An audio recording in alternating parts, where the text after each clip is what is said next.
प्रिय विद्यार्थियों,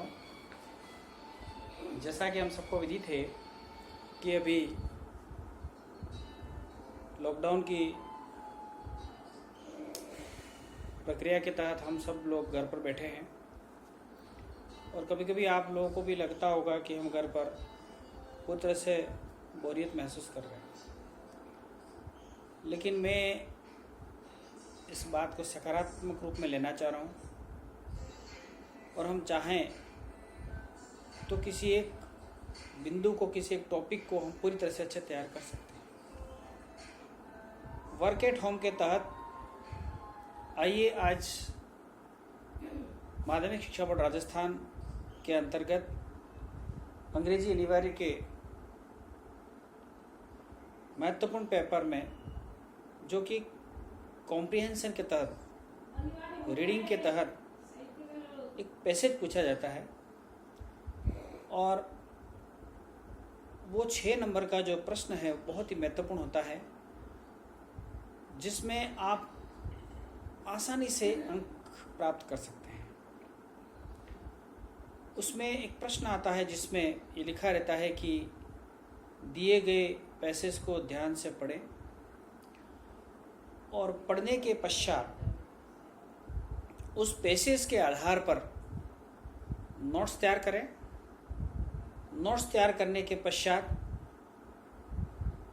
उसकी एक समरी, जिसको एब्स्ट्रैक्ट भी कहते हैं, तैयार करें और पूरे पैसेज और समरी के आधार पर एक उसका टाइटल बनाएं।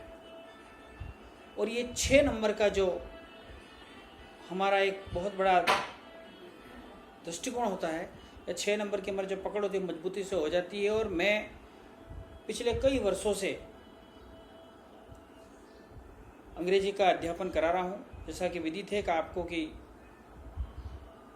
मेरे विद्यालय के लगभग 850 विद्यार्थियों को अंग्रेजी अनिवार्य पढ़ाने का जिम्मा मेरे पास रहता है और मैं विद्यार्थियों को इसी रूप में तैयार करता हूं कि वो 6 में से 6 अंक इतने आराम से प्राप्त कर सकें। विद्यार्थियों, किसी भी पैसेज को या पैराग्राफ को समझने का सबसे प्रथम तरीका ये होता है कि आपको WH शब्द का अच्छा ज्ञान होना चाहिए। WH शब्द का ज्ञान है तो हमें कोई भी उत्तर ढूंढने में कभी भी परेशानी नहीं आती। प्रायः 12वीं स्तर तक भी आने के पश्चात हम देखते हैं, विशेष रूप से जबकि मैं एक गवर्नमेंट स्कूल का लेक्चरर हूँ और मैंने इस बात को बिल्कुल पास से, करीब से देखा है कि बच्चे 12वीं तक आते आते भी WH शब्द का ज्ञान नहीं रखते हैं।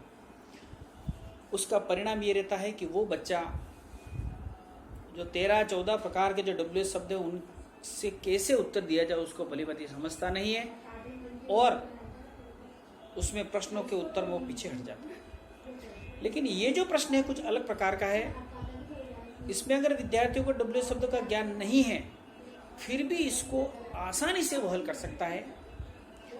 इसमें सबसे पहले आपको जो बड़ा सा पैराग्राफ दिया गया है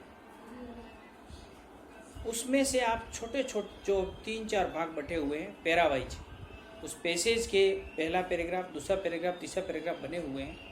तो पहला आपने पैरा लिया तो पहले पैरे को पढ़ पर देखें कि इसमें से कौन से 1-2 शब्द विशेष लग रहे हैं आपको, उन्हें आप हेडिंग में A बना लीजिए, कैपिटल A से।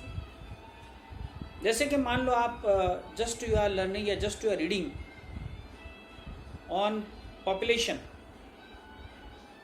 अगर मान लो उस पैरा के अंदर पॉपुलेशन शब्द बार बार आ रहा है तो आप उसको हेडिंग A पॉपुलेशन कर दीजिए और पॉपुलेशन करने के बाद फिर उसमें से पहली लाइन, दूसरी लाइन, तीसरी, चौथी लाइनों में से जो जो खास खास फ्रेज दिखते हैं, जो छोटे छोटे शब्द संक्षेप दिखते हैं, उनको आप सब हेडिंग बना लें।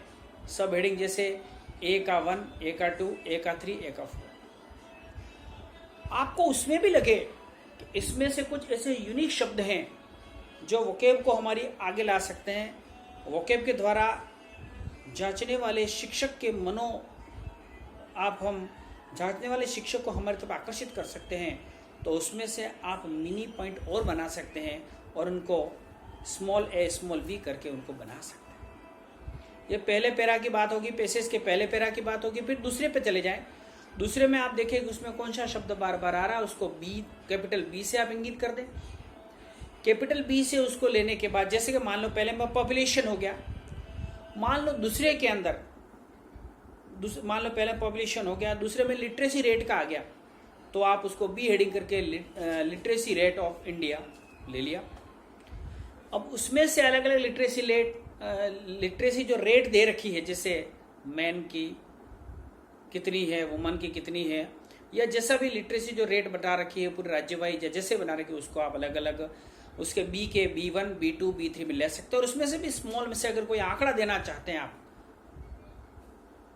If you want to show there any type of data, तो आप वहां पर दे सकते हैं। सिमिलरली इस तरह से अगर आप उस पेसेज के अंदर 3-4 पैरा है, तो ABCD करके इस तरह से उनके हेडिंग बन जाएंगे और उनके सब हेडिंग बन जाएंगे 1, 2, 3, 4 करके, और उनमें से छोटे हेडिंग आप ABCD और वर्ड के द्वारा भी लास्ट में एक्सप्लेन कर सकते हैं। याद रहे कि आपको दिए गए पैसेज से आपके नोट्स ज़्यादा नहीं हो जाए, क्योंकि नोट्स हमेशा बड़े को छोटे की तरफ ले जाता है। नोट्स बनाने हैं, न कि पूरी किताब लिख देनी है, न कि पूरा आपको पैसेज लिख देना है। जब आपको लगेगा आपके नोट्स बिल्कुल सिस्टमेटिक से बन गए हैं, स्टेप बाय स्टेप ABCD से स्टेप बन गए, फिर हम उसी प्रश्न का दूसरा पहलू है उसका समरी बनाना, एब्स्ट्रैक्ट बनाना।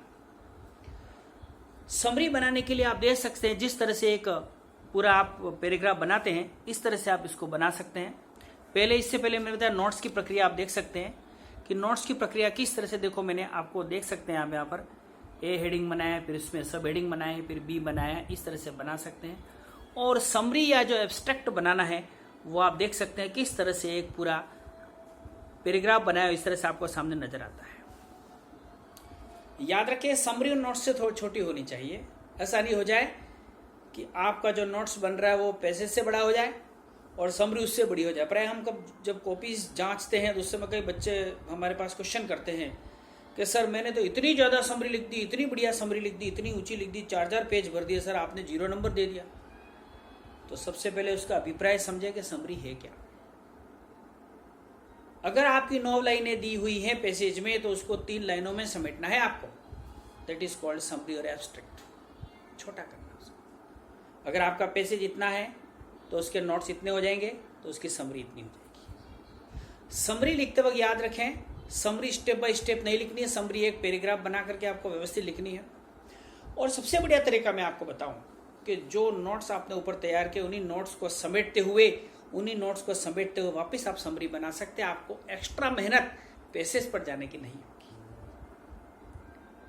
इस तरह से ये पूरे पैराग्राफ बना करके, इस तरह से बनाकर फुल स्टॉप दे करके आप यहाँ पर समरी बना सकते हैं।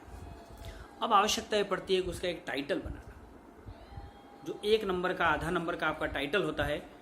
और टाइटल आप पूरे पैसेज में देख लें, जैसे मान लो आपने पहले पॉपुलेशन देखा, दूसरे में लिटरेसी रेट देखी, या तीसरे में पॉल्यूशन देखा, तो आप एक स्टेप बना सकते हैं, pollution, population and literacy rate of India, यूं करके उस पूरा कर सकते हैं। अगर आप इस स्टेप से चलेंगे तो मैं दावे के साथ कह सकता हूं कि आप 6 में से 6 अंक पूरे प्राप्त करेंगे।